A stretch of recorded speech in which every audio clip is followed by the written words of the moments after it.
He was just a failed mage, until he sneezed and deleted half the galactic army. Before we dive into this story, drop a quick hi in the comments and tell me where you're watching from. It really helps support the channel. In the bustling magical academy of New Avalon, nestled between towering crystal spires and floating gardens, Ethan Cole sat at the back of the classroom, trying desperately to maintain his focus. The air was thick with the scent of parchment and arcane energy, a constant reminder of his inadequacy. Ethan stared at the simple light orb hovering between his trembling fingers.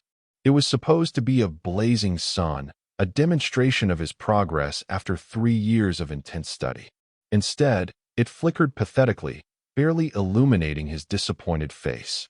Still struggling with the basics, Mr. Cole? Professor Vaughn's voice cut through the classroom chatter. The elderly mage adjusted his spectacles as he peered down at Ethan's pitiful attempt at spellcasting. Perhaps you should consider alternative career paths.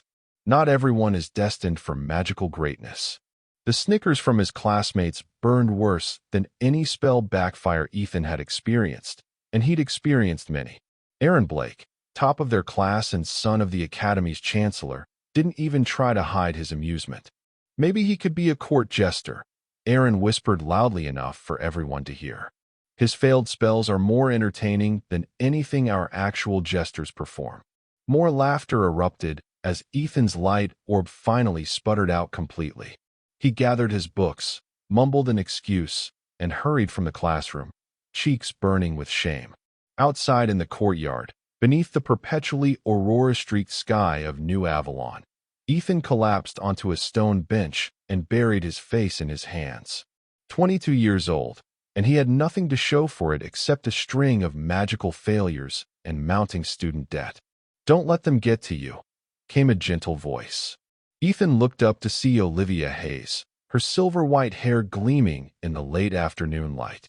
Unlike the other top students, Olivia had never treated him with contempt. "Easy for you to say," Ethan replied, gesturing at the complex runic patterns that naturally formed around her hands when she moved. "You're practically a walking conduit for magic. I'm a walking disaster." Olivia sat beside him, her expression serious. "Magic isn't everything, Ethan. And besides, you have something the rest of us don't." "What? An allergy to successful spellcasting?" "No," she said, smiling. "Perspective. You struggle, so you see magic differently. That's valuable." Ethan snorted. "Tell that to the Academy Board when they review my scholarship next month. I'm one failed exam away from being kicked out." "Then we'll just have to make sure you pass," Olivia said, determination in her voice. "Meet me at the old observatory tower tonight after curfew. I found something that might help." Before Ethan could question her further, Olivia was gone, her silver robes fluttering behind her as she hurried to her next class. That night, Ethan climbed the winding staircase of the abandoned observatory tower, wondering what Olivia could possibly have discovered that might salvage his failing magical career. The tower had been out of use for decades, ever since the Academy built the newer, more advanced stargazing facility on the eastern side of the campus. He pushed open the heavy wooden door at the top of the stairs and found Olivia standing before an ancient circular table covered in dust and strange symbols. Above it, through the partially collapsed dome ceiling, the stars shimmered with unusual intensity. "You came," she said, relief evident in her voice. "I was afraid you might think this was too risky. At this point, what do I have to lose?" Ethan replied, approaching the table. "What is this place?" "The old astronomancers used this chamber to study cosmic magic," Olivia explained, brushing dust from the table's surface to reveal intricate carvings. "Magic tied directly to celestial bodies and cosmic forces. It fell out of practice centuries ago when the arcane convergence made traditional spellcasting more accessible." Ethan ran his fingers over the strange symbols. "And you think this might help me because?" "Because you're not failing at magic, Ethan. You're just trying to access the wrong kind." Olivia placed a heavy, leather-bound book on the table. Its cover bore no title, only a constellation pattern that seemed to shift when Ethan wasn't looking directly at it. "I found this in the restricted section of the library." It suggests that some mages are attuned to cosmic forces rather than the conventional elemental energies we're taught to harness. These mages were called Stellarborn. Ethan gave her a skeptical look. And you think I'm one of these Stellarborn? I've been watching you fail spectacularly for 3 years, Olivia said with a small smile. But I've also noticed something no one else has. The way your failed spells always seem to create these tiny rifts, like little tears in reality. That's not normal failure, Ethan. That's cosmic magic trying to express itself through conventional channels. Hope, dangerous and fragile, began to blossom in Ethan's chest. So what do we do? I don't see any cosmic magic textbooks in the academy curriculum. That's why we're here, Olivia said, opening the ancient book. According to this, Stellarborn mages can initiate their connection to cosmic energies through a ritual called the astral alignment. It has to be performed under specific stellar conditions. She looked up through the broken dome. Like tonight, during the luminary conjunction. Ethan glanced up at the unusually bright stars. That's tonight? I thought the conjunction wasn't for another century. It's a minor conjunction, but it should be enough for the ritual. Olivia began arranging small crystals around the edge of the table, each one catching and refracting starlight in mesmerizing patterns. All you need to do is stand in the center of the table and recite the incantation while focusing on the North Star. Ethan eyed the dusty table dubiously. That's it. No complicated gestures. No rare ingredients. Cosmic magic isn't about complexity. It's about connection and attunement, Olivia explained. Now come on. The conjunction peaks in 10 minutes. With some hesitation, Ethan climbed onto the table and positioned himself in its center. The carved symbols beneath his feet began to emit a faint blue glow as Olivia handed him the open book, pointing to a passage written in an ancient script. Just read this aloud while focusing on the North Star, she instructed, stepping back. And whatever happens, don't break your concentration. Ethan nodded, took a deep breath, and looked up through the broken dome at the North Star, shining with unusual brilliance. He began to recite the strange words from the book, his voice echoing in the empty chamber. As he spoke, the symbols on the table glowed brighter, and Ethan felt something stirring within him, a strange, distant power, like the whisper of galaxies turning in the dark. The air around him began to shimmer with points of light that resembled tiny stars. It's working, Olivia whispered excitedly from the edge of the room. Encouraged, Ethan continued the incantation, his voice growing stronger. The tiny stars around him multiplied and began to orbit his body like a personal cosmos. For the first time in his life, magic felt right, felt natural, flowing through him rather than being forced from him. And then his nose began to itch. The ancient tower was dusty, and the swirling energies were stirring up particles that had lain undisturbed for decades. Ethan tried to ignore the growing tickle in his nostrils, focusing desperately on the North Star and the words of the incantation. But it was no use. Midway through the final verse, with cosmic energy pooling around him like a miniature galaxy, Ethan Cole sneezed. The effect was instantaneous and catastrophic. The gentle flow of cosmic energy exploded outward in a blinding flash of blue-white light. Ethan was thrown backward off the table, slamming into the wall as the tower shook around them. Through the broken dome, a beam of concentrated starlight shot upward into the night sky like a beacon. Ethan, Olivia cried, rushing to where he lay dazed against the wall. Are you all right? I think so, he groaned, sitting up slowly. What happened? I'm not entirely sure, she admitted, helping him to his feet. But I think you just sent out a massive pulse of cosmic energy. Look, Ethan followed her gaze to the night sky visible through the broken dome. The stars seemed different somehow, brighter, closer, more numerous. Did I change the stars? He asked, disbelieving. Not exactly, came a new voice from the doorway. They turned to see Professor Vaughn standing there, his normally immaculate robes disheveled, his face pale. But you've certainly... The Zenari, Professor Vaughn replied, his voice tight with fear. An advanced species that has been systematically hunting down and eradicating cosmic magic users across the galaxy for centuries. We thought Earth was too remote, too magically insignificant to attract their attention. He fixed Ethan with an accusing stare. Until now. The light from above intensified, and a beam similar to a spotlight began to sweep across the academy grounds. "They're scanning for your magical signature," the professor explained. "Once they isolate it, they'll either abduct you for study or simply eliminate you from orbit. Either way, you've put the entire academy, the entire planet, at risk." Ethan felt sick. In one evening, he'd gone from failed mage to cosmic threat, all because of a sneeze. "There must be something we can do," Olivia insisted, gripping Ethan's arm. "Some way to hide his signature or shield the academy." Professor Vaughn shook his head. "Our conventional magical defenses are useless against their technology. And even if we could hide Mr. Cole, they've already detected the cosmic energy burst. They won't leave until they've investigated its source." He moved toward the door. "I must alert the Chancellor and the Mage Council. Perhaps together, we can negotiate with them." As the professor hurried down the stairs, Ethan sank to the floor, the weight of what he'd done crushing him. "This is all my fault. I should have just accepted that I was a magical failure and left the academy." "No," Olivia said firmly, kneeling beside him. "This isn't your fault. You didn't know what would happen." She glanced at the ancient book, still open on the floor where it had fallen. "And maybe there's still something we can do."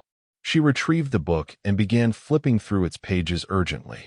There must be something in here about concealing cosmic energy or repelling these Zenari. Outside, alarms began to sound across the academy grounds. Through the tower window, they could see mages rushing to defensive positions, brilliant shields of magical energy beginning to form over the main buildings. "It won't be enough," Ethan said, watching the alien ship descend lower. Professor Vaughn said conventional magic doesn't work against them. "Then we need unconventional magic," Olivia replied, still searching through the book. Her fingers suddenly stopped on a page. "Here, the void echo technique. It says stellar-born mages can temporarily reverse their cosmic signature, creating a null space that repels cosmic entities." Ethan looked over her shoulder at the complex diagrams. "That looks incredibly advanced. I just discovered I might be stellar-born less than an hour ago." "It's our only chance," Olivia insisted. "And you won't be doing it alone." She placed her hand over his. "I can channel my conventional magic to stabilize your attempts. It's theoretical, but it might work." Before Ethan could respond, the tower shook violently. Through the window, they saw several smaller craft detaching from the main ship and descending toward the academy grounds. Flashes of light erupted as they engaged with the mages' defensive barriers. "They're attacking," Ethan said, a new determination replacing his fear. "We have to try something." Together, they quickly prepared a modified version of the ritual circle, using the symbols already present on the ancient table. Olivia positioned herself outside the circle, her hands ready to channel her considerable magical energy into stabilizing whatever Ethan attempted. "Remember," she said as Ethan took his position in the center, "focus on reversing the flow. Instead of projecting cosmic energy outward, draw it inward and then release it in a controlled implosion." Ethan nodded, trying to recall the strange new sensation he'd felt during the first ritual before everything went wrong. He closed his eyes, reaching for that distant cosmic awareness. Outside, the sounds of battle intensified. Magical explosions shook the tower, and the acrid smell of ozone and something alien filled the air. "They've breached the outer defenses," Olivia reported, her voice tight. "We need to hurry." Ethan took a deep breath and began to recite the incantation for the void echo. The symbols beneath his feet glowed once more, but this time with a deeper, more violet light. He could feel the cosmic energy responding, but instead of embracing it as before, he visualized it being drawn into himself, compressed and inverted. It was working. He could feel the energy building within him, a collapsing star ready to create a momentary void. But as the pressure built, so did another sensation in his nose. Not again, he thought desperately, trying to maintain his focus despite the growing urge to sneeze. The tower dust, the magical energies, the alien particles in the air, all of it seemed determined to disrupt his concentration. Almost there, Olivia encouraged, her own magic flowing into the circle to stabilize the growing cosmic pressure. Just a little more. The tower door burst open, and 3 figures entered, not academy mages, but tall, slender beings in sleek armor that seemed to absorb light rather than reflect it. Their featureless helmets turned toward Ethan, and arm-mounted weapons began to glow with ominous energy. Zenari soldiers, Olivia gasped. Ethan now. Ethan opened his eyes, saw the alien intruders, and in that moment of shock and fear, lost his battle against the building sneeze. Ah, achoo. But instead of disrupting the ritual, the violent exhale seemed to perfect it. The compressed cosmic energy exploded outward from Ethan in a wave of absolute darkness. Not light, but its absence, a ripple of void that passed through everything in the tower. The Zenari soldiers froze, their weapons powering down. For a moment, nothing happened. Then, with eerie silence, they began to disintegrate, their bodies breaking apart into motes of light that winked out of existence. The wave continued outward, passing harmlessly through Olivia and the tower walls, expanding in a perfect sphere. Through the windows, Ethan and Olivia watched in astonishment as it engulfed the attacking Zenari ships, causing them to similarly dissolve into particles of light that quickly faded. The wave kept expanding, reaching the massive mothership hovering above the academy. For a breathless moment, the enormous vessel was outlined against the night sky by the dark energy. Then, in sections, it too began to break apart, massive chunks of alien metal dissolving into the void. Within seconds, half of the great ship was simply gone, leaving the remaining structure unstable and tilting in the atmosphere. Emergency lights flashed across its surface as the surviving portion of the vessel began a hasty retreat, accelerating upward until it was lost among the stars. In the sudden quiet that followed, Ethan and Olivia stood in the observatory tower, stunned by what had just occurred. "What did I just do?" Ethan whispered, staring at his hands in disbelief. "You didn't just reverse your cosmic signature," Olivia said, her voice filled with awe. "You created a selective void that targeted anything connected to the Zenari's specific energy pattern. You deleted them, Ethan. You deleted half the Galactic Army with a sneeze." Outside, cheers began to rise from the academy grounds as mages realized the immediate threat had passed. But Professor Vaughn's expression was solemn as he rejoined them in the tower, having witnessed everything. "The surviving Zenari will return," he said gravely. "And they won't come alone next time. What you've done tonight, Mr. Cole, has forever changed Earth's place in the cosmos." Ethan met the professor's gaze, a new confidence in his eyes. "Then we'd better start preparing. Because I have a feeling I'm going to need more advanced lessons than basic light orbs." Professor Vaughn studied him for a long moment, then nodded. "Indeed. It appears I was wrong about you, Mr. Cole. You aren't destined for magical greatness." A rare smile crossed his face. "You've already achieved it." As dawn broke over New Avalon Academy, casting golden light across the debris-strewn grounds, Ethan stood with Olivia on the observatory balcony, watching repair crews begin their work. News of his extraordinary feat had spread quickly, transforming him overnight from the Academy's greatest failure to its most celebrated defender. "How does it feel?" Olivia asked, leaning against the stone railing beside him. "Going from nobody to hero in a single night." Ethan considered the question, looking down at his hands where tiny motes of cosmic light now permanently danced across his skin, a visible sign of his awakened stellar-born powers. "Terrifying," he admitted. "Yesterday, my biggest worry was failing another exam. Today, I'm apparently Earth's first line of defense against an alien empire." "You're not alone," Olivia reminded him, her hand finding his. "The Academy stands with you. I stand with you."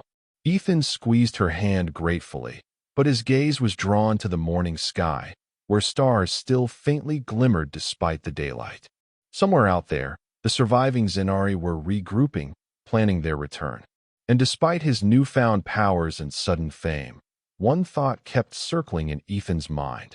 What would happen the next time he sneezed? 3 months after the initial Zenari attack, New Avalon Academy had transformed from a place of learning into a fortress of preparation. The once ornamental towers now housed advanced magical defense systems, and the curriculum had been completely restructured to focus on combat magic and extraterrestrial threats. At the center of this transformation was Ethan Cole, the failed student turned cosmic defender, now training daily in the converted Grand Hall alongside the Academy's most powerful mages. Again, Professor Vaughn commanded, his stern voice echoing through the cavernous space. And this time, try to direct the energy flow more precisely. Ethan nodded, sweat beading on his forehead as he summoned the cosmic energy that now came to him so readily. Around him, tiny points of starlight coalesced into a swirling galaxy in miniature. With careful concentration, he shaped the energy into a concentrated beam and directed it toward a specially reinforced target across the hall. The beam struck with tremendous force, leaving a perfectly circular hole through 6 inches of enchanted steel. Better, Professor Vaughn acknowledged, making notes on his tablet. Your control is improving, but in a real combat situation. I know. Ethan interrupted, wiping his brow. In a real situation, I won't have 2 minutes to gather my focus and aim. Precisely. The professor gestured to a group of senior combat mages waiting at the edge of the training area, which is why today we're introducing dynamic targets. Ethan suppressed a groan. Every day brought new challenges, new tests of his rapidly developing abilities. The pressure was immense. According to the Academy's best intelligence, they had perhaps another month before the Zenari returned in force. As he prepared for the next exercise, Olivia entered the hall, carrying a stack of ancient texts. Since the attack, she had been leading research efforts to uncover more about the Stellarborn and their historical encounters with the Zenari. I think I found something, she announced, hurrying over to Ethan and Professor Vaughn. A reference to a previous Zenari invasion, about 3,000 years ago in what is now eastern China. Professor Vaughn's eyebrows rose with interest. Go on. According to these records, a Stellarborn mage named Wei Zhang repelled a Zenari scout force by creating what they called a cosmic mirror, essentially reflecting the Zenari's own weapons back at them. She set the books down on a nearby table and opened one to a marked page. The technique is described here, though some details are lost in translation. Ethan leaned over to examine the faded illustrations. This looks like an advanced form of the energy reversal I did accidentally during the attack. Exactly, Olivia said excitedly. But instead of a chaotic release triggered by a sneeze, this would be controlled, sustainable, and potentially much more powerful. Professor Vaughn studied the ancient text with a critical eye. This would require a level of cosmic attunement far beyond what Mr. Cole has achieved so far. Then I'll just have to work harder, Ethan said, determination in his voice. How much time do we need? Olivia and Professor Vaughn exchanged glances. Based on these instructions, Olivia said hesitantly, at least 2 weeks of intensive training to master the basic technique. Another week to scale it up to the level needed to repel a full invasion force. Ethan's face fell. We might not have 3 weeks. Then we adapt, came a new voice. Chancellor Blake strode into the hall, accompanied by his son Aaron and several members of the Mage Council. Mr. Cole, your progress has been remarkable, but we cannot pin the fate of our world on a single mage, no matter how powerful. Aaron smirked at Ethan, the old rivalry still evident despite the changed circumstances. The Council has approved Operation Celestial Shield, the Chancellor continued. We will combine the conventional magical strength of our top 100 mages with Mr. Cole's cosmic abilities to create a planetary defense system. Is that even possible?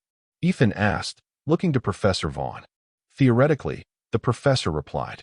We would essentially be using you as a conduit, amplifying and distributing your cosmic energy through a network of conventional mages positioned around the globe. Like a magical power grid, Olivia added, with you as the generator. Chancellor Blake nodded. Exactly. The conventional mages wouldn't be wielding cosmic magic directly. They'd simply be channeling and directing what you provide. And I'd be right at the center, Aaron added, stepping forward, coordinating the conventional mage's efforts. His tone carried a challenge, as if daring Ethan to object to his involvement. Ethan ignored the bait. When do we start? Immediately, the Chancellor replied. The Zenari fleet has been detected passing the orbit of Mars. We have 5 days at most.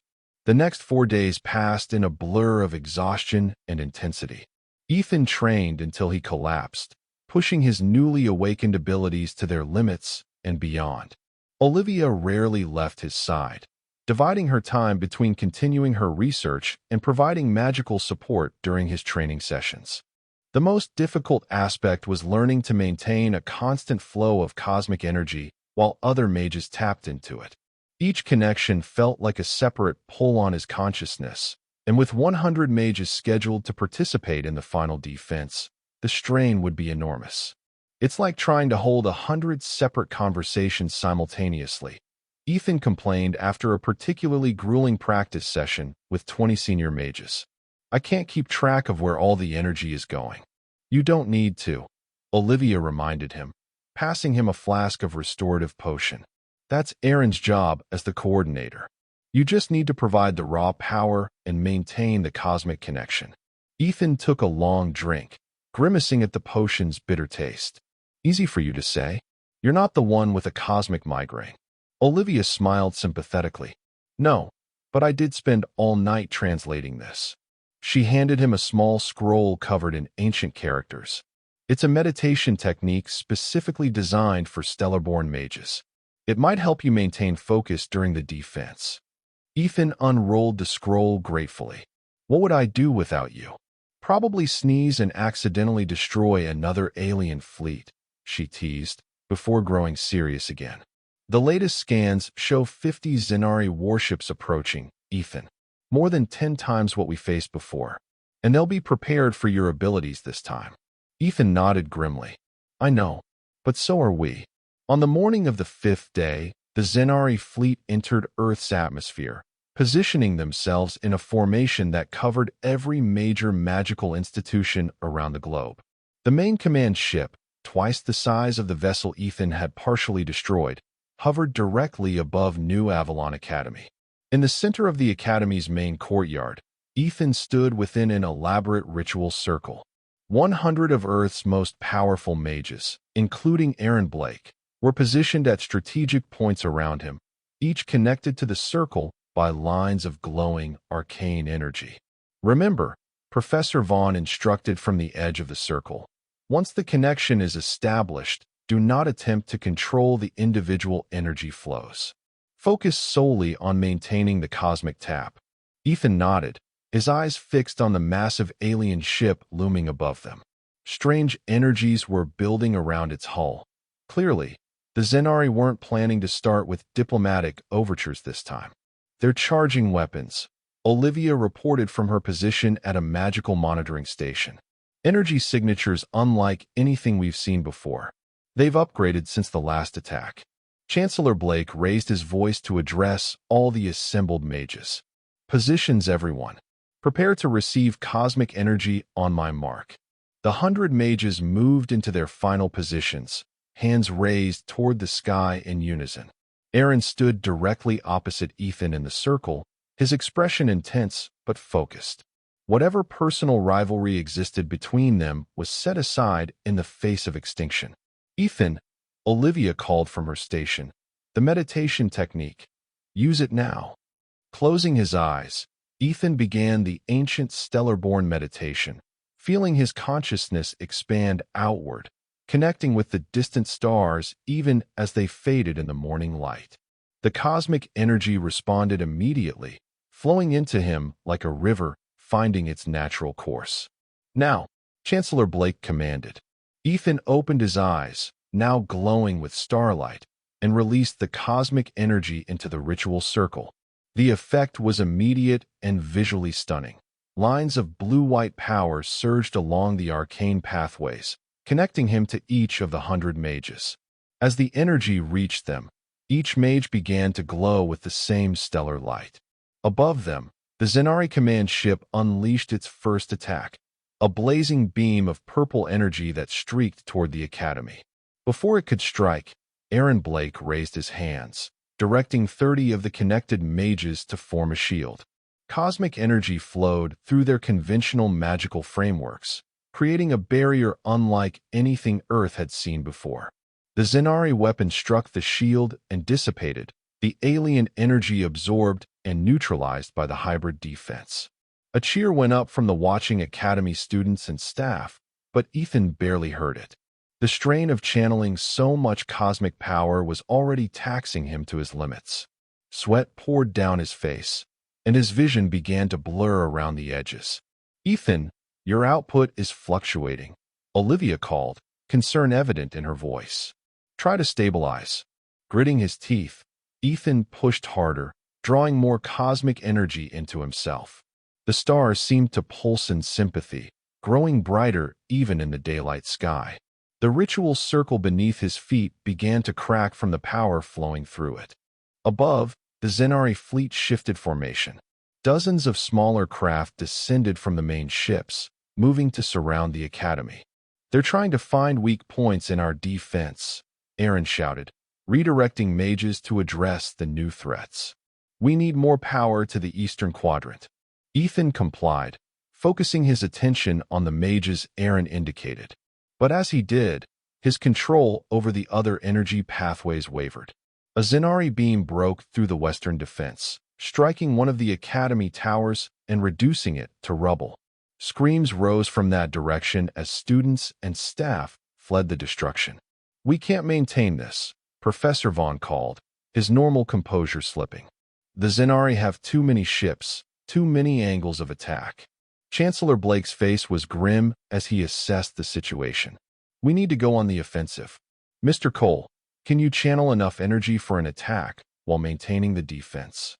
The very suggestion made Ethan's head pound with increased pain. He was already at his limit just keeping the shields functional.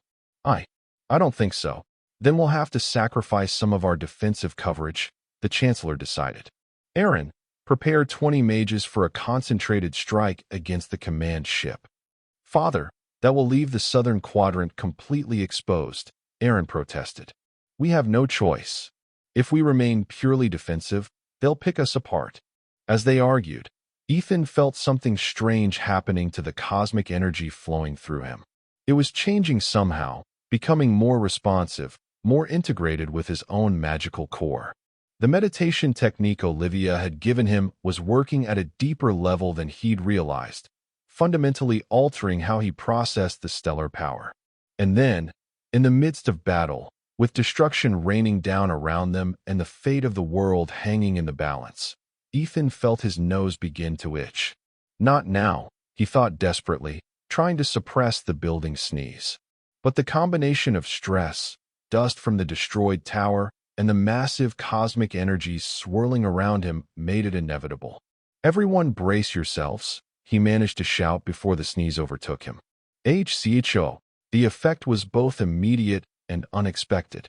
Instead of disrupting the ritual as everyone feared, the sneeze acted as a catalyst, perfectly synchronizing Ethan's personal energy with the cosmic forces he was channeling. A wave of power unlike anything he'd experienced before exploded outward from him, flowing through the connected mages with such intensity that they all momentarily levitated off the ground. The defensive shields around the academy flared blindingly bright, expanding outward to encompass the entire campus and beyond. At the same time, beams of concentrated cosmic energy shot upward from each of the 100 mages, striking the Zenari ships from all directions simultaneously. The smaller attack craft disintegrated instantly. The larger warships held out a few seconds longer before their hulls began to crack, cosmic energy invading their systems and consuming them from within. Within 30 seconds, 49 of the 50 Zenari ships had been reduced to glittering particles floating harmlessly in the atmosphere. Only the command ship remained, its advanced shielding barely holding against the onslaught.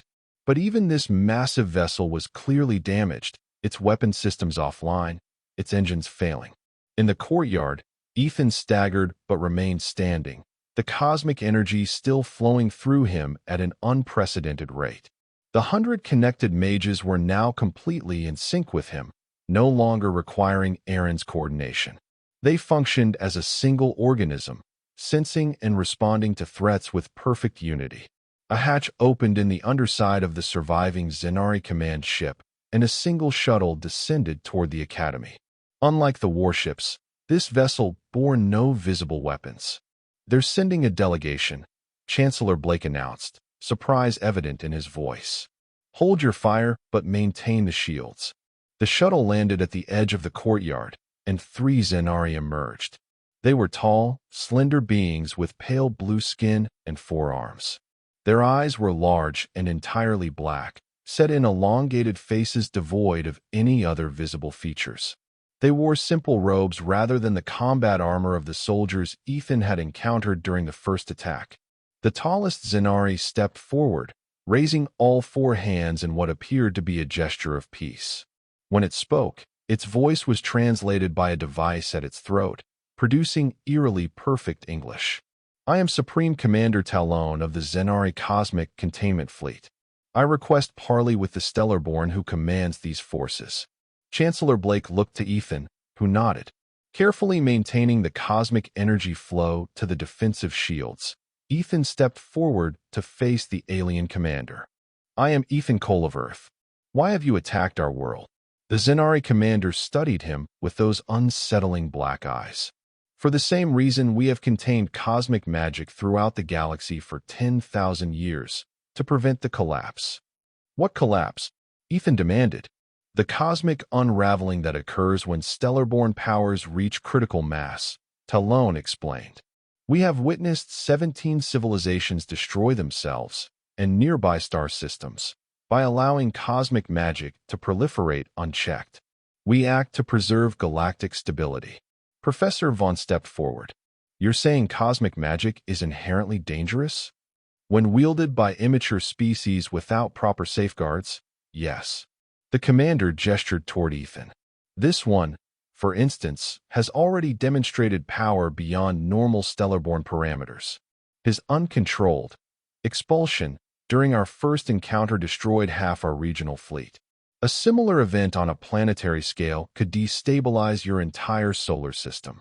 Ethan frowned. "So instead of teaching us these safeguards, you decided to wipe us out." "It is our standard protocol for worlds at your development stage," Talon replied without apparent remorse. "However, your unified defense has demonstrated unusual compatibility between conventional magic and cosmic forces, a synergy we have not observed in previous encounters." "Lucky us," Ethan said dryly. The Zenari made a gesture that might have been a shrug. "It presents an alternative possibility. Instead of eradication, we could offer containment assistance, techniques to safely channel and limit cosmic energies until your civilization reaches maturity." Chancellor Blake stepped forward. "And what would this assistance entail?" "Zenari oversight of all cosmic magic usage on your world. Technological limiters installed at key ley line intersections. Genetic monitoring of your population to identify and properly train emerging stellarborn." Talon's black eyes never left Ethan. "And direct tutelage for this one, whose power already exceeds safe parameters." Ethan could feel the 100 connected mages tensing through their shared energy network. The Zenari's offer sounded suspiciously like occupation disguised as assistance. "And if we refuse?" he asked. "Then we implement our standard contingency," Talon replied. "Our command ship still has sufficient capability to trigger your sun into premature nova. Your world would have approximately 8 minutes to contemplate its resistance before all life here is extinguished." A tense silence fell over the courtyard. Ethan could feel anger building in the Mage network. Many were ready to strike down the Zenari delegation on the spot. But he held them back, an idea forming in his mind. "You said you've been containing cosmic magic for 10,000 years, he said slowly. "That's a long time to be fighting the same battle." Have you ever considered you might be approaching this problem from the wrong direction? The Zenari commander tilted its head. Explain. You're treating cosmic magic as something to be contained, controlled, suppressed. But what we've discovered here, Ethan gestured to the 100 mages still connected through the ritual circle, is that cosmic energy can be harmonized with conventional magic, stabilized through connection rather than isolation. Olivia stepped forward, understanding where Ethan was going. Our research suggests the previous civilizations you mentioned may have failed because they tried to concentrate cosmic power in individual stellar-born mages, creating dangerous power concentrations. Our network approach distributes that power, making it both safer and more effective. Professor Vaughn nodded. It's basic magical theory. Energy seeks balance. By forcing cosmic magic into containment, you may actually be creating the very instabilities you fear. Talon conferred briefly with the other Zenari delegates in their own language, their multiple arms moving in complex patterns that seemed to be part of their communication. Finally, he turned back to Ethan. Your theory is unorthodox, but not entirely without merit. We have observed decreasing effectiveness of our containment protocols over the millennia. The commander seemed reluctant to admit this. Some systems require increasingly stringent measures to maintain stability. Because you're fighting against the natural order, Ethan pressed. Working with cosmic energy, integrating it with conventional magic like we've done, that's the solution you've been missing. For the first time, the Zenari commander showed what might have been uncertainty.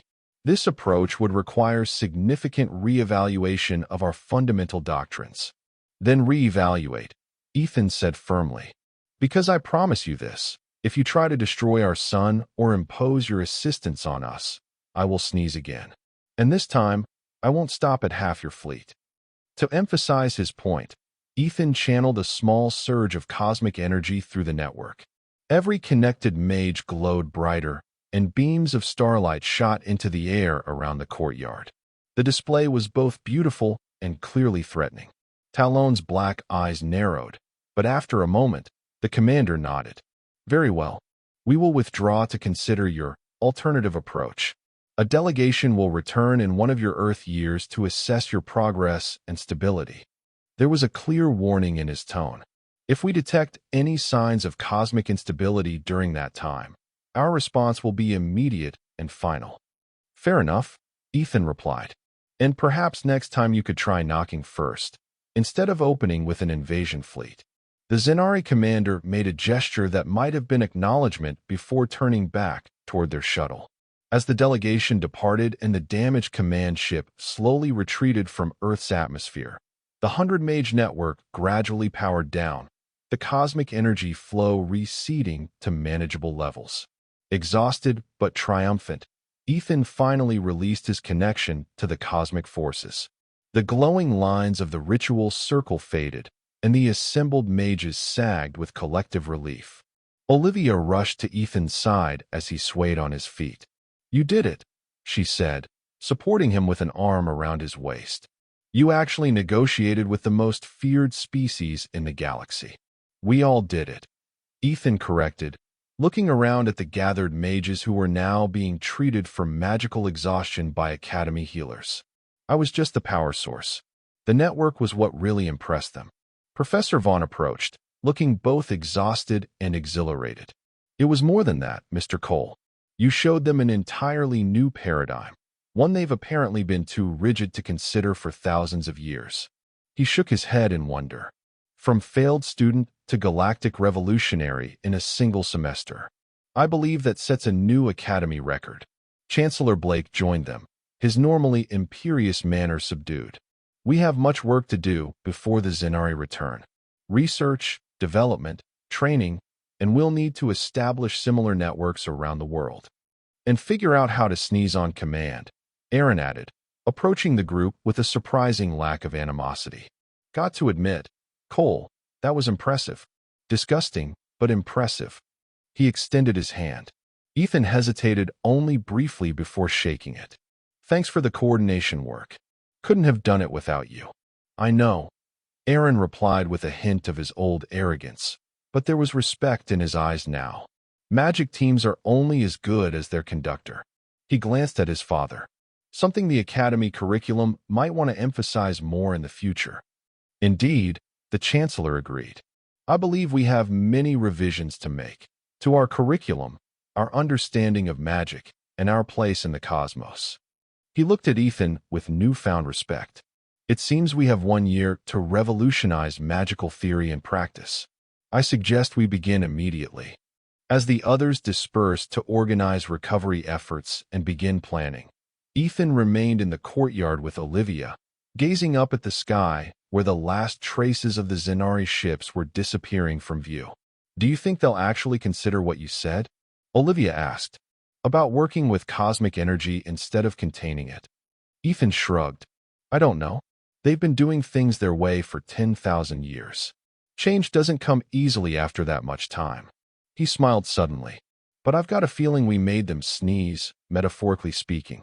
And sometimes that's all it takes to start a revolution. Olivia laughed and slipped her hand into his. From failed mage to galactic revolutionary. Not bad for a semester's work.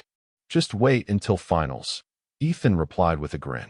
I'm thinking of taking advanced cosmic diplomacy as an elective. As they walked back toward the academy buildings, tiny motes of starlight still dancing around Ethan's fingers, the morning sun rose fully above the horizon, beginning a new day for Earth, and perhaps a new era for the galaxy. 6 months later, Ethan stood in the newly rebuilt observatory tower, surrounded by a team of researchers and students. The space had been transformed into the Academy's Center for Cosmic Studies, with Ethan serving as its youngest ever faculty member. The integration of cosmic and conventional magical frameworks continues to yield remarkable results, he explained to the assembled group, gesturing to the complex models floating in the air before them. By distributing cosmic energy through conventional channels, we've achieved stability levels that exceed our initial projections by over 300%. A young student raised her hand. Professor Cole, is it true that you're working on a method to safely trigger the cosmic sneeze effect on demand? Ethan smiled at the now famous terminology that had entered the magical lexicon. We prefer to call it catalyzed cosmic discharge, but yes, under controlled conditions and with proper network support, we've been able to replicate about 60% of the power demonstrated during the Zenari encounter. Olivia, now his research partner, and considerably more than that in private, added. The key breakthrough was understanding that the sneeze itself wasn't random. It was actually Ethan's body instinctively finding the perfect resonance frequency between his personal magic and the cosmic forces. Exactly, Ethan agreed. What we originally thought was an accident was actually my subconscious solving a magical equation that our conscious minds couldn't process. He grinned. Sometimes the body is smarter than the brain. As the session concluded and the students filed out, Professor Vaughn entered, carrying a data tablet. The global network test was successful, he reported. All 7 continental nodes are now synchronized and ready for the demonstration next week. Ethan nodded, a mixture of pride and nervousness washing over him. In just a few days, representatives from magical institutions worldwide would gather to witness the first intentional global deployment of the cosmic network, a demonstration intended as much for the watching Zenari as for Earth's magical community. Any word from our blue friends? He asked, using the informal nickname that had developed for the Zenari. Our deep space monitoring stations detected a small scout ship entering the solar system yesterday, Professor Vaughn replied. They're watching, as expected. Good, Ethan said firmly. Let them see what cooperation can achieve. Later that evening, as Ethan and Olivia stood on the observatory balcony beneath a sky brilliant with stars, he reflected on how much had changed in less than a year. From being the Academy's greatest failure to helping redefine humanity's place in the cosmos, all because of a poorly timed sneeze. Penny for your thoughts? Olivia asked, leaning against his shoulder. Just thinking about fate, I guess, he replied. If I hadn't failed so spectacularly at conventional magic, if you hadn't found that ancient book, if I hadn't had dust allergies. If, Olivia teased. Next, you'll be thanking the Zenari for trying to wipe us out. Well, it did fast-track funding for cosmic magic research, Ethan joked. His expression grew more serious. Do you think they'll actually change, accept our approach instead of their containment doctrine? Olivia considered the question. 10,000 years of dogma is hard to overcome. But from what we understand of their history, the Zenari themselves were nearly destroyed by cosmic instability on their homeworld. Their fear is based on real trauma. And trauma can be healed, Ethan finished, especially when shown a better way forward. Above them, a shooting star traced a brilliant path across the night sky. Except both of them knew it wasn't a meteor, but a Zenari scout ship, making its presence known. Ethan raised his hand in greeting, allowing a small swirl of cosmic energy to dance between his fingers, visible enough to be noticed by advanced sensors, but controlled and stable. A message sent without words. We are here. We are learning. We are not a threat. Whether the watching Zenari understood or not remained to be seen. But for the first time in 10 millennia, cosmic magic was being developed in harmony with a world's natural magical systems rather than in isolation or under suppression. And it had all started with a failed mage and an ill-timed sneeze. And that was the end of the story.